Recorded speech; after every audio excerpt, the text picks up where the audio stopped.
징계위의 결정을 감경하고자 할 때에는 법적 절차에 따라서 그 요건을 구비해야 되는데, 특히 에 대해서는 감경을 할 수 없도록 규정되어 있습니다.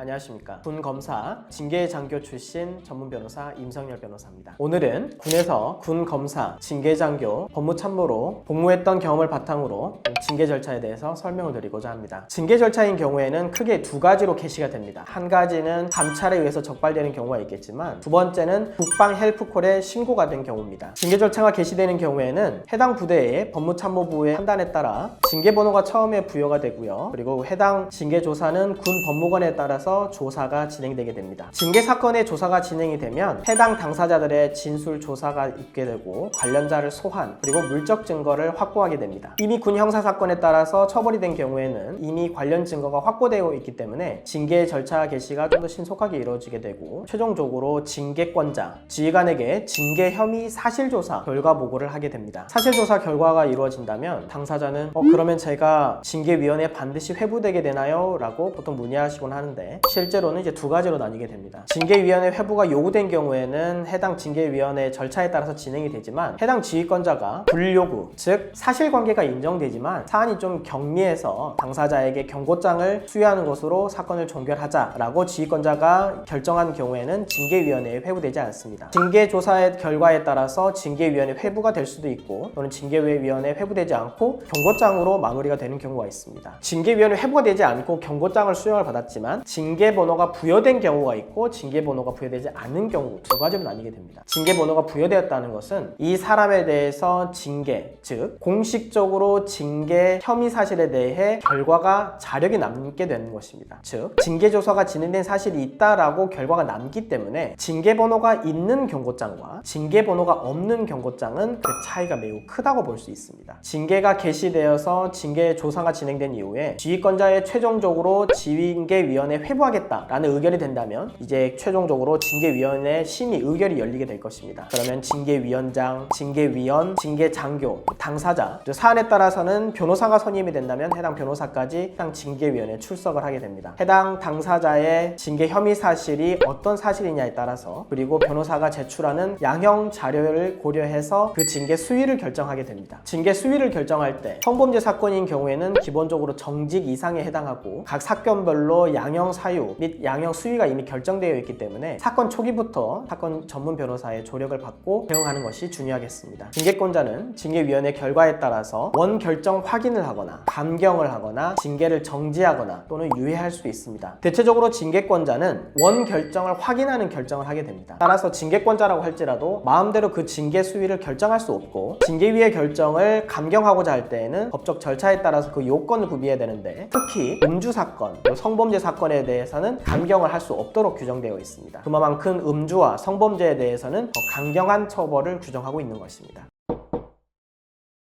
군 검사, 징계교육장교로서 어떻게 해서는 최소한 혐의를 최소화하고 양형 자료에 있어서 반영할 수 있는지 여부를 조력을 받으시는 것이 필요할 것입니다. 관련 군 형사 그리고 징계 사건에 연루되어 있다면 언제든지 편하게 문의를 주시면 도움을 드릴 수 있도록 하겠습니다. 오늘도 시청해 주셔서 감사합니다.